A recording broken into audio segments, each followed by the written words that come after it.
So, how are you using AI? You know, my daughter and I are providing AI training to small business owners and executives.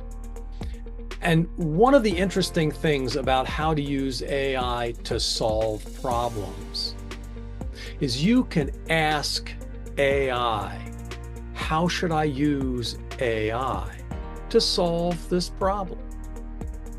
Now, to us in our brains, that seems very meta, and I don't know, could I ask myself how I would use myself to solve my own problems?